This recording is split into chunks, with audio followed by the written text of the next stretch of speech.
Interesting.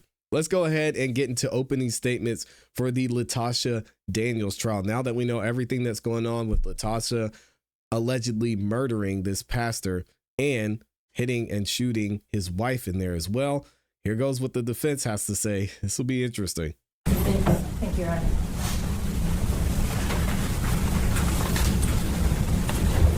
I don't know how you defend this one.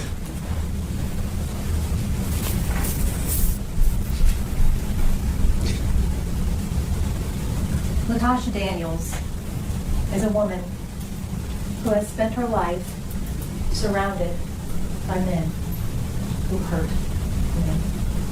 Like, Not all of those were physically abusive. Some were emotionally abusive. But from a very young age, Latoshia listened at night with her 2 little sisters as her father beat her mother. what's it have to do with the pastor? Her father was a minister in the church, well respected in the community. Seeing his daughter meant something in her town. She knew she could never tell anyone the truth about what happened behind closed doors.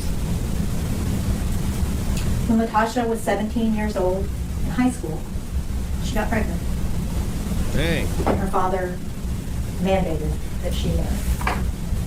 So at 17 years old, she married a man named Rodney. She and Rodney were married for a while, and then he eventually strayed in the relationship. She caught him cheating on her, and she was devastated. And that was the first time that Latoshia tried to commit suicide. She felt like she had failed her marriage, kids, her father, her family, and that they would all be better off without her. She tried to take her life. The ongoing struggle with mental health would continue throughout Latoshia's life. Her next marriage was to a man named Brian. Brian was not physically abusive. But very shortly after Latoshia and Brian got married, he completely shut her out emotionally. When she would come home, she would sit in the parking lot or the driveway and cry. And she knew when she walked into that house, a house that is supposed to be a home filled with love and filled with comfort and acceptance, she would get her husband would sit on the couch and watch TV and then sit on the couch. And that went on for 8 years. And at a certain point, Latosha found herself so starved for love and for attention that she sought out counseling. She tried to get her husband to go with her to marriage counseling, and he wouldn't. So Latosha decided that she needed spiritual guidance. She needed to know that if she was going to be getting divorced, that she could find that amends with God for another marriage family. Now, Rose Perry was an assistant pastor at St. Mark's Baptist Church in Little Rock, one of the biggest Baptist churches in Little Rock. He was one of the pastors that selected, among the thousands of church members, selected about 40 people to be life group leaders. Latoshia was one of those people selected. And the group that she was in was one of about 7 or 8 people that Rhoda Perry was directly over. Here we go. And they had a very close, tight-knit group. Rhoda Perry took very particular interest in his group. And while Latosha was struggling, seeking this spiritual covering, she reached out to Pastor Perry because she trusted him. She felt like she could be safe talking to him. She did not seek him out for a relationship. Nah, okay. They met, had a counseling session where Latosha poured her heart out to him for almost 2 hours in tears. talking about the complete emotional neglect, the lack of love, the lack of attention, and how it made her feel in the marriage that she was currently in. And Pastor Perry listened, but seemed distracted to LaTosha. Several weeks had passed and she was still struggling with these feelings, and so she reached out for a second session. And when she talked to Pastor Perry at the beginning, she said, I appreciate you meeting with me, but I don't understand why when we met, you had your hands shoved in your jacket the whole time I was talking to you. Pastor Perry told her that he was doing that so that he could maintain his professionalism. Oh. As she was pouring her heart out to him, all he could do was think about sleeping with her. And when this counseling session started, within minutes, he grabbed her chair, pulled her to him, and began kissing her. And this woman who had been so starved for love and affection was finally receiving that. She did not seek it out, but she was receiving. And that session that was supposed to be counseling her through her divorce became the first time that LaTosha Daniels and Brodus Perry had sex. Immediately after that, Brodus Perry and LaTosha started a relationship. But there were rules to be in a relationship with Brodus Perry. She immediately had to download the Confide app. Confide is similar to Snapchat, where you open the message, you read it, and it disappears, and it's gone forever. That was the only means of communication that she was allowed to have with him, through that app. Brodus Perry traveled with the church. Pastors sometimes had their trips. Church groups had their trips. LaTosha was to go on those trips. She had to pay her own way. He could not have his credit card tied with her flights. She was expected to be there. And while they were on trips, they would stay together in a hotel room. If LaTosha was inside the hotel room, she was required to be naked. No matter what. She was inside that hotel room. And if she had the audacity to put on clothing inside a hotel room, he would get angry with her. He went so far as what you think was happening? What type of time? To say, if we are ever together and I am suffering from a medical emergency, do not call 911. You call Pastor Poynter. He will get me help. You don't do it. You get as far away from me as you need to get for nobody to find out about this. By the end of their relationship, one of the rules was that LaTosha was required to answer him with either yes, sir, or no, sir. Brodus had a lot of rules. And LaTosha had fallen so deeply in love with him after being so starved in her past relationship that she was willing to follow him. She was willing to do whatever he wanted her to do because he loved her. She loved him. There was a lot of guilt and a lot of shame around this relationship, though, because she knew that he was married. Now, she was in the process of a divorce, but she knew Tabitha. Brodus was interested in a unique lifestyle, something called ethical non-monogamy. Basically, what ethical non-monogamy teaches is that as long as everyone in the relationship is informed and honest, that even from a marriage, you can have extramarital relationships. Brodus told LaTosha this is a lifestyle that he wanted, and that Tabitha would allow him to have it. She was willing to let him engage in this ethical non-monogamy. What? How dang? And Brodus told LaTosha, you and Tabitha will be sister wives. You will live with us. We will have a life together. I just haven't told her, but I will. but I will. And so despite the shame and the guilt from this relationship, LaTosha proceeded with the affair.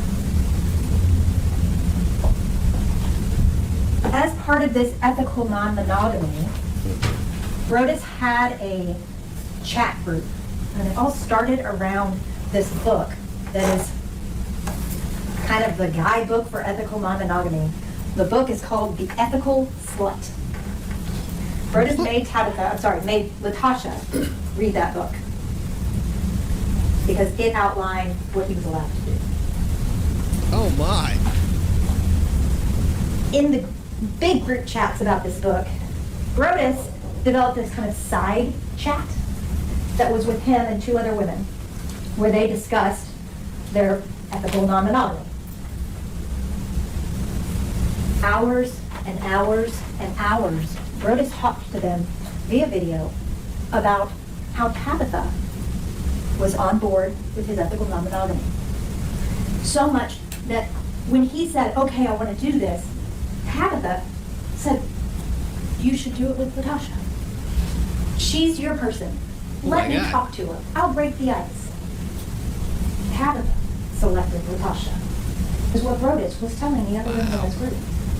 And that Tabitha was completely on board because he was being so honest and so open and so truthful with her, that he was so honest that not only could he have LaTosha, he could have another woman too.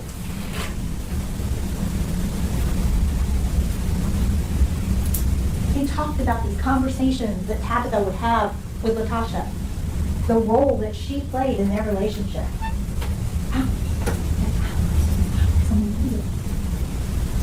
Wow. It's true. Tabitha had no idea that her husband was in this relationship for 2 years. Despite the fact that he was telling these women that she was completely on board and involved. And despite the fact that he was telling LaTosha that she was on board with his lifestyle and that it would be okay. They would all be able to do this together. And so the relationship goes on. They take trips. LaTosha buys some lavish gifts. They are happy. They see each other almost every day. They start drinking bourbon together. They start going to cigar lounges together. They start biking together. They join a biking group. They would run together. Full relationship. Yeah. That LaTosha thought Tabitha had sanctioned, even though she didn't know that.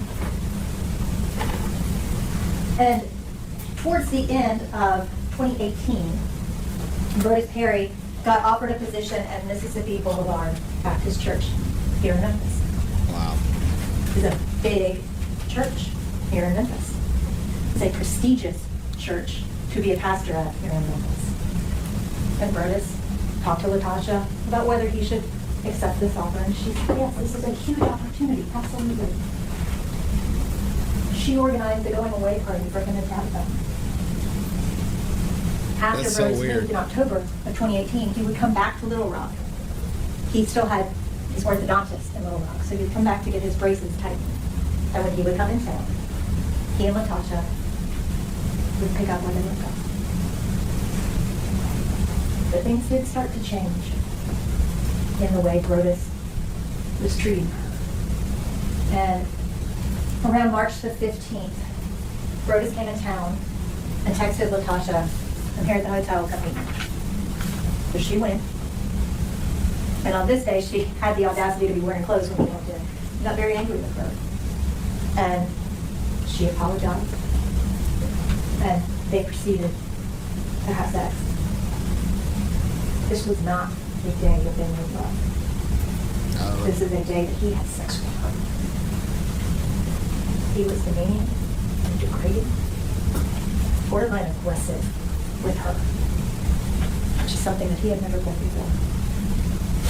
Pulling her hair, shoving himself into her mouth, hurting her, slapping her.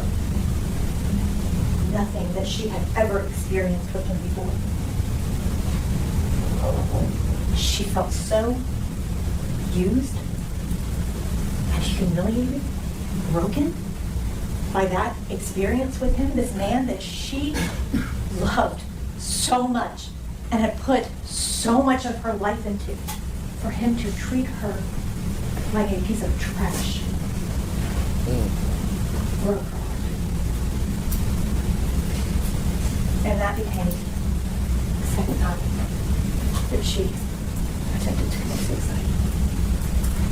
The next day, she came back to the hotel room with a gun. She told him, "You hurt me so bad. I want you to hurt like I hurt." And she wanted to kill herself in front of him so that he knew what it felt like to break because of somebody that you say that you love. He got the gun away from her, and they talked. Brodus always knew what to say to Latosha to get her to do what he wanted. Dang. He did on this day. She did not kill herself. She was still working.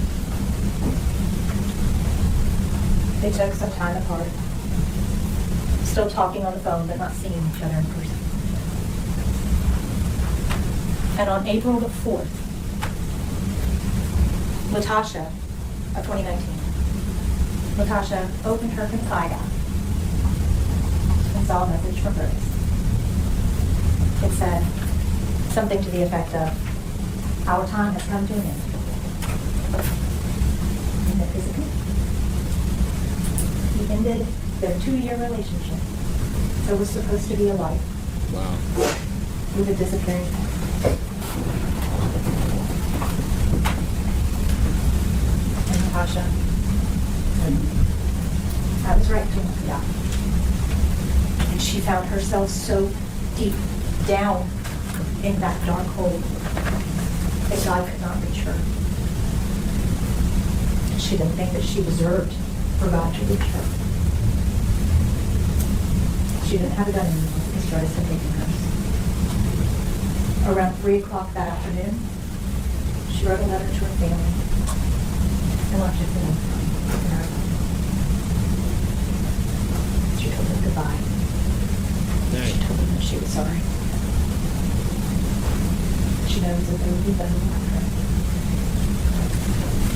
Her life. There would be better than her. Around 4 o'clock that afternoon, she didn't even take her purse with her to that gun store. She took her license and a debit card. She went and bought a gun to end her night. She had chosen a place that was of significance to her to go and commit suicide. It was in Jacksonville, Arkansas. Dawson Park. And as she was driving down the interstate, she just kept thinking, if I could just see him, if I could just talk to him, he would understand. We can be okay together. This doesn't have to happen. I need to see him one more time. Even if this is where this goes, I just need to see him one more time. Wow. And she looked up and saw the exit to Memphis. And she turned it. She found herself in downtown Memphis, which is a place that she is not accustomed to. And she knew, because they were such regular communicators, she knew that on Thursday nights, Brodus would be at the cigar lounge. So she went to the cigar lounge. As she was walking up, Brodus walked out. She knows her rules. You do not approach him. She's not allowed to approach him because she didn't know if he was with somebody. He had to approach her so that she knew that she could talk to him. Yeah, he had her on the program. So she sees him and walks directly past him and waits for him to say, Latosha. When he did that, she came back and talked to him. And they talked for a while. She was telling him how heartbroken she was. And he said, it doesn't make any sense that my wife is okay with me having other women, but my girlfriend isn't. And she said, I'll be okay with it. You can do it. If that will fix it, I will do that. We'll give you that. And just like she had so many times in this relationship with him pressuring her to get a watcher, or to have a threesome, or to engage in this ethical non-monogamy, she gave in. Because she loved him so much that she was willing to do whatever she had to do to keep him.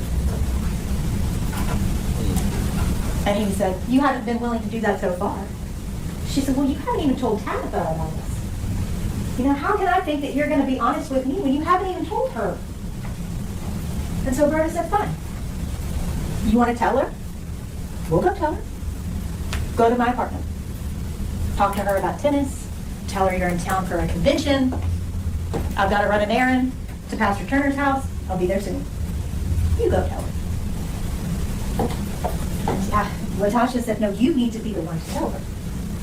I'll be there. I'll go there. But we need to tell her together.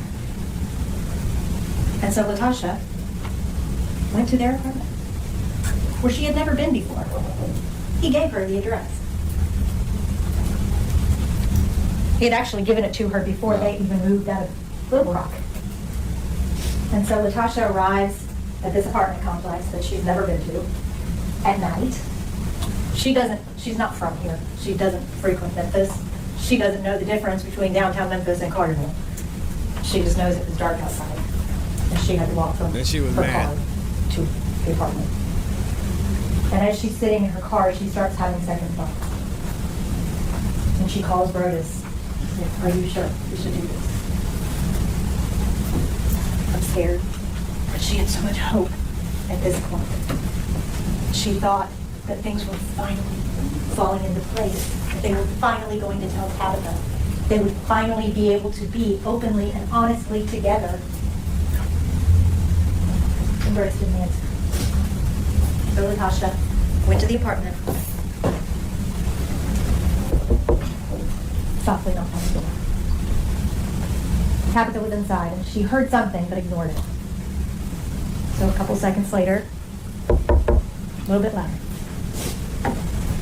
So Tabitha gets up and goes to investigate, see who's at her door. She looks through the peephole and doesn't see anything.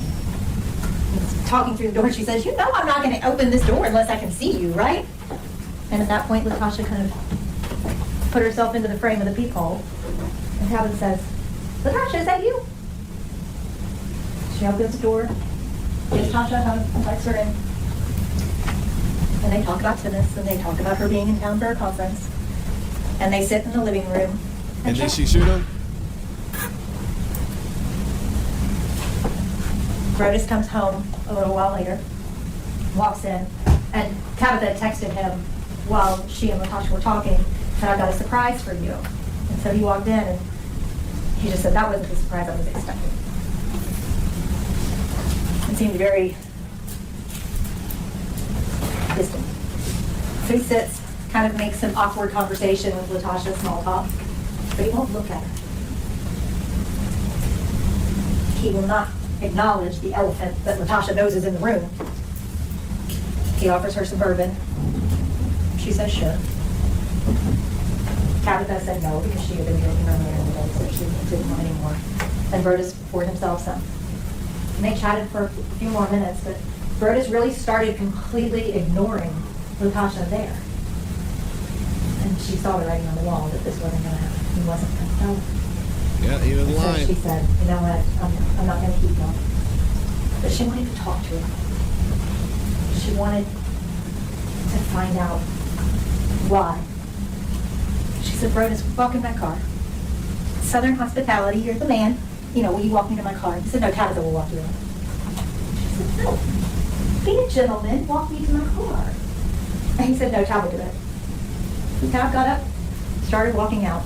She did not even understand the enormity of that moment behind her. Dang. When he wouldn't even walk outside and take a moment to talk to her. She put her hands in her pocket and she felt the gun was in there as she was reaching for her keys. Where's she going with this? She did not think about what was happening. This was not what she came there to do. Nah. In that moment, she broke. Sounds premeditated to me. What do y'all think? I hate interrupting opening statements, but my goodness, man, come on. While screaming, he broke my heart. And Tabitha ran to shield him and jumped in front of him. And that is when she got struck in the shoulder. And Tabitha said to her, "LaTosha, you shot me." And LaTosha said, "No, I didn't." She said, "Yes, you did. You shot me."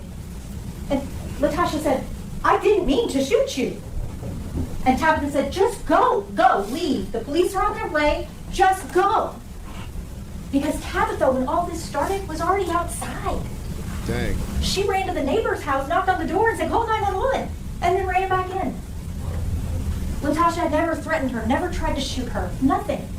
This was a moment that broke between LaTosha and Brodus. But it was not a moment of cool, calm judgment. It is not what that night was supposed to be. That night was supposed to be a start, not an end. But that night, she broke. And she spoke with that every day. And it hurts her. She feels shame about what happened.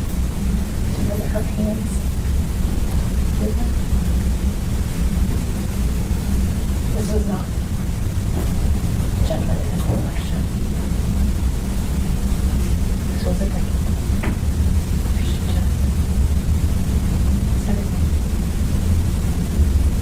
And when the police came, their guns drawn, yelling at her to put down the gun, she didn't even register them. Didn't respond to them. Tabitha said that she was bringing the gun to her head, towards her mouth, not even acknowledging the police. This is crazy. And in assessing the situation, police determined that they should use a non-lethal round. And they shot LaTosha in the chest with that non-lethal round. She was thrown to the ground. Did not.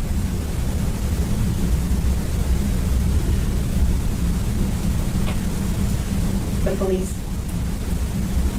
did not choose to use their firearms.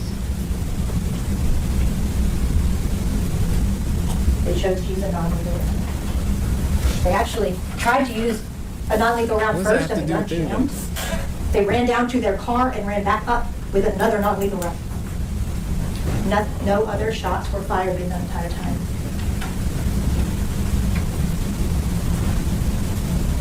This was not what this night was supposed to be.